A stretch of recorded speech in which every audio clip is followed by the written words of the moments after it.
twekwaniriza nnyo nate n'okusinga bwe gwali gubadde.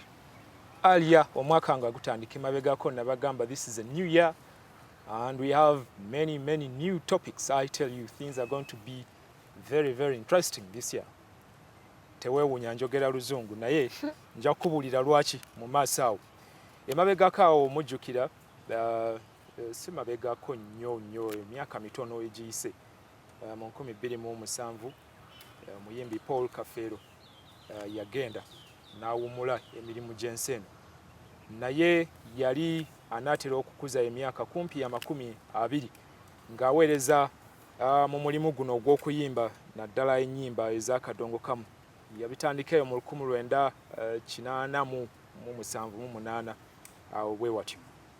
Gye yakulira eyo emirimu gye yakola waliwo abantu abatuyambyeko okututegeeza ne babiteeka ne mu buwandiike. Olwaleero nina omu ku bantu bano ate nga yakola nnyo ne Paul Kafeero bwe yali akyali mulamu ne batuuka n'okuyimbako bonna ne bakola ebintu bingi nnyo wano mu Uganda. Nina Dr. Kathryn Barret-Gaines anava ku University of Maryland. Ndi mutuufu? University of Maryland? Mutuufu. Nsanyusa okulaba. Webale ssebo. Kale nnyabo. Emirimu gigenda gitya? Kirungi. Abantu bakumanyi nga omwana w'omuzungu. Yeah, bampita omwana w'omuzungu. Why that name? Kubanga ennyimba wayimbanga ne Paul. omwana w'omuzungu. Ye yakikutuuma. Is he the one who named you omwana w'omuzungu? Lwaki? Naye yayiiya ennyimba before twasanga. Before seeing you? Yeah. Okay. Oluyimba lw'omwana w'omuzungu lwayimba, it was about you? No, he didn't know me. Really? Yeah, he just created it out of his head. Yakirowooza bulowooza yali tannaba kusanga. Yayiiya. Mwesanga wa? Mwakola amawulire wano. You made news. Yeah. Mwasisinkana, where did you meet? Nakivubo Stadium. Right. Omanyi mu Uganda tulina brokers. Brokers be bano ng'abamayumba ne poloti. Kayungirizi, we call them kayungirizi, yes. Kayungirizi, it's a tough word. Yeah. Kayungirize? Kayungirizi. Broker. So tulina they are brokers for Bazungu. Bazungu, yeah. Really? Not con artists, but real brokers? No, they're con artists, yeah, absolutely. They must be. They were. But what happened was yayiiya omwana w'omuzungu, yatandika kuyimba ku stage omwana w'omuzungu. The audience batandika ku demanding omwana w'omuzungu kubanga aliwa mutulage. Aliwa. So yatandika kutambula ne omuwala like omuwala nga alinga muzungu afukasi bw'atyawo. They bateka mu wig. Yeah. But the audience nga byakiwani. Audience said I'll be chupuli, muzungu chupuli. Don't the real muzungu. Tuyagala muzungu dala. So these brokers chick kayungirizi. The kayungirizi baze kutesa mu Kafeero na Kafeero. He said tujakuleta muzungu. Really? He said okay, later. But for purposes of acting this role of omwana w'omuzungu on stage, that's what Kafeero wanted. He didn't necessarily want it himself. But these women... The other chichupuli was enough for him. I didn't care. Because the song was his song. I don't sing it. He sings it. So they got a muzungu. She was a British... They got a muzungu. They had her booked to come to... They booked, ewa Kafeero.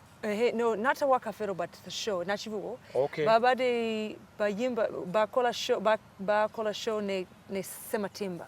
Peter, yes. Not Sematimba. Sebata. Oh, Fred Sebata. Sebata abade another ayimba. Kadongokamu artist. Abade ayimba Dolly and was that Dolly. Dolly Omwana. So they were competing. Omwana w'omuzungu ne Dolly. So these brokers said, tujakuleta omuzungu dala. Osobola okulwanyisa Sebata, you know. Ngoina. Yeah.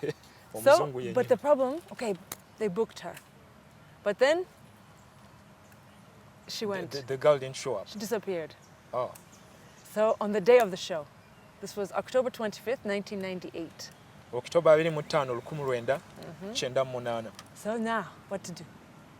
Tebalina muzungu, the other one has gone. Again. So now, Some brokers now start to look for you. They jumped in a vehicle and drove around Kampala Looking for mzungu. looking for Muzungu. Nembadi ne mukwana gwange mu restaurant ku veranda outside bweru ya Restaurant che. Kampala Road. No, it was Gaba Road. Gaba, okay. Kansanga side. Kansanga, So then they stopped and asked, would you go on stage? Just like that. They went through the server, the waiter. Tugambira omuzungu, we want to talk to her. So I said, of course, let's go. So it seems already wayina interest in those bintu bya Africa. Mu Maryland osomesa ensibuko y'obuwangwa, cultural anthropology. No. Maryland nsomesa ebya bya Africa, ebya history, African history. Ebya bya Africa. Yeah, but at that time, Mbadi in Charlie Mu studies their doctorate. Wali okyasoma okufuna degree eyokusatu. Yeah. I was still in when he found me. Okay. Studying here, doing my research. Wali ku research. But I was already a performer, a comedian, actor, you know, so I was already there. And Mbadi and Tandika kuyiga Uganda. Wali otandise oduyiga. So ababroka babakugamba nti tugendeko gwe. Tugende. Bantwala mu kunachivubo under the stage. Yes. Then nayambula mu Gomez. Bajija wago wajigula. Who bought the busuti? They had it, costume, you know. They were good brokers then. No, not the brokers, the costume. About Kafeero. Then they gave me some words to say. I think it was about Allah. What's something like step off, omusaja wange, something like that. I don't know. Then we went to stage and Notandika. The whole audience just like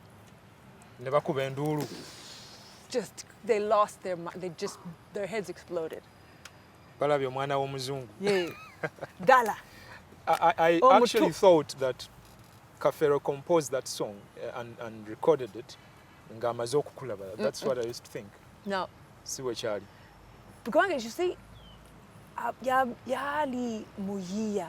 He could just create from kumutwe. Yes. Just created that story. Very creative. Very creative.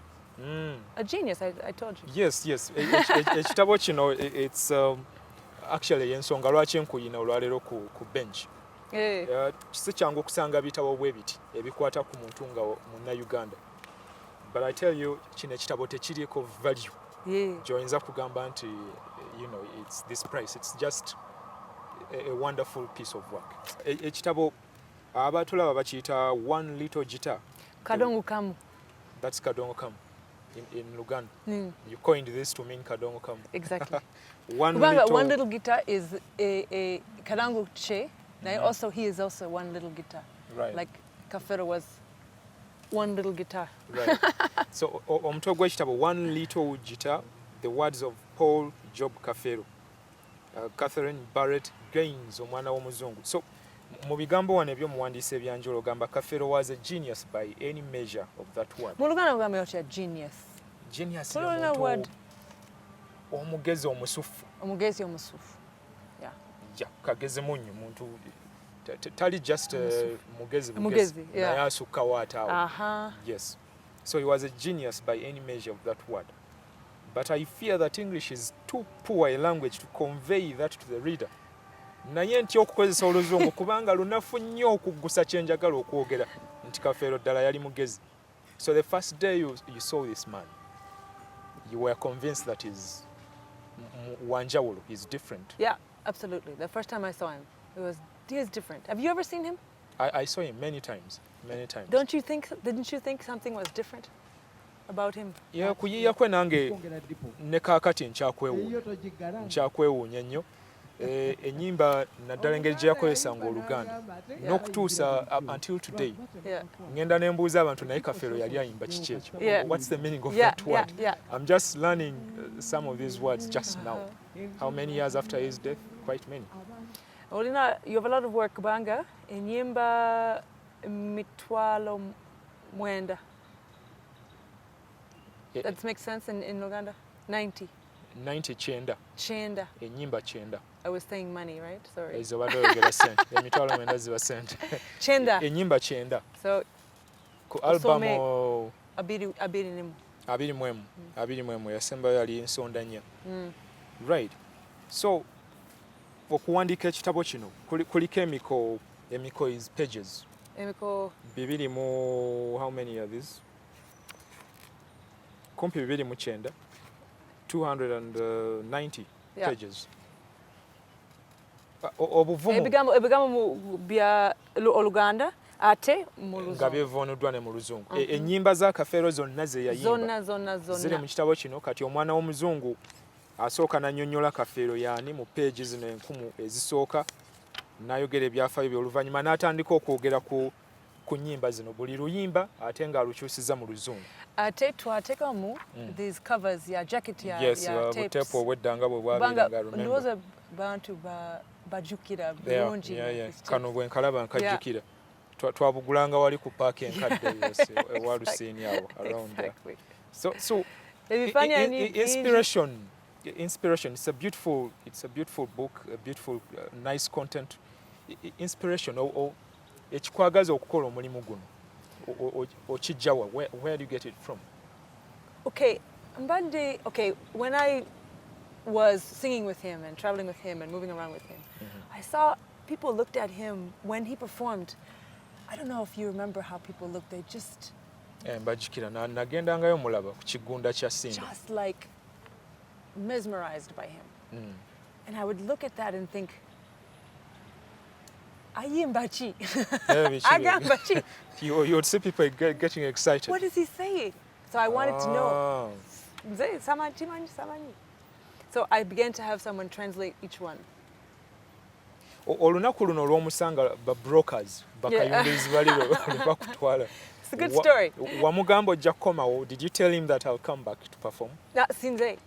After the show, they took me back home. In fact, mbali nabera Lunguja, Omani Lunguja, Namirembe Road. Yes, I know the place. From Namirembe Road, nacha yinze kuurira the crowd at Nachivubo. I was in my home listening to that crowd, still screaming about Omwana.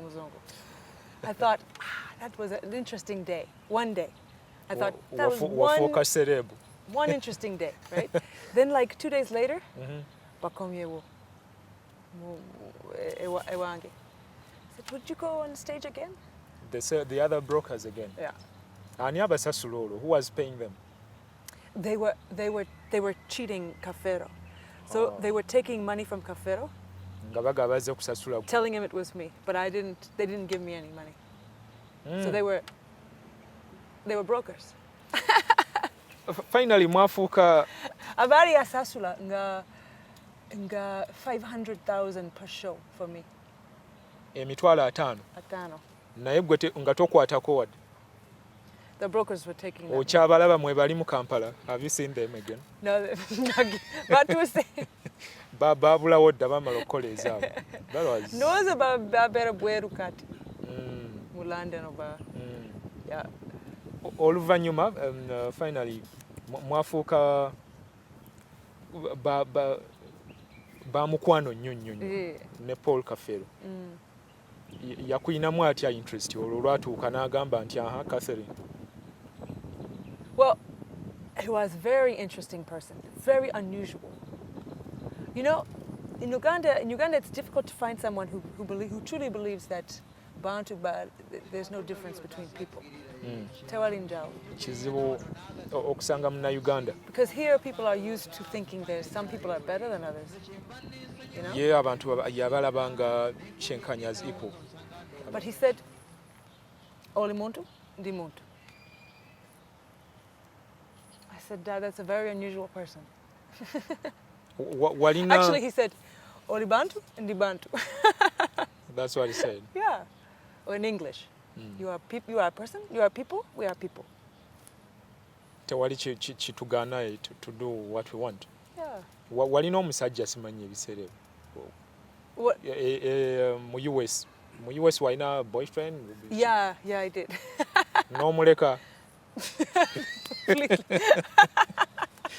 That's funny. Teyakunyigira, didn't you? No contest. Right. Wale Kafeero akusanyudde and that's it. What does he say in the song? Omukunjo omulunjo muto. Omusinga abasajja bonna. That's what he sings, yeah. Right. Kafeero bw'afa mu 2007 wajja wayiseewo ennaku, I think 4 days after his death. Yeah. Nosuubiza okukola ebintu bingi, projects, olina gye wagamba gye wali ogenda okutandika Kafeero, Paul Kafeero Foundation. Yeah, tulina kati Kafeero Foundation. Yatandika? Yeah, natandika. It's registered. Kiki kye mukola? This. Okay, Kafeero Foundation. Oyagala kumanyi Yeah, right now. You want to understand Kafeero Foundation? That's me. I'm Kafeero Foundation. That's it. It's me. I'm the only one. I'm the Kafeero Foundation. Right. Kafeero Foundation. Abaana bo kyabawuliza. Yeah, abaana Schwarzenegger and Simon Peter. There we were trying to do something together. But bakyali mu abantu baali bambuuza waliwo omukwano gwaye gwe nawone ku kitabo kino ennaku ezo ng'asomamu ngambuuza bano abaana be batuuma Schwarzenegger Kafeero. Kathryn yabazaala? No, sinze. Okay. Gwe ne Kafeero you didn't have? Temwalina mwana? Right. Tugenda kukomawo oyogere ku kitabo kino kubanga kutuwaye nfunye omukisa nti mbadde sifunangayo kitabo kibuulirwa abantu mu butongole. Kuba ebitabo bulijjo abawandiisi b'enkyazi ebitabo byabwe bimanyiddwa naye tujja ne twongera ne tulambulula, we talk about this and that, about their books. But yours is new. Abakakiraba kati baakakiraba. I think there's nothing like it in Uganda. Leero ndowooza yetuwaye ate at the same time book launch. Yeah. Kati komewo otandikirawo. Tugenda maaso ne tuwaye. Nine Kathryn Barret-Gaines, omwana w'omuzungu. Tovaawo.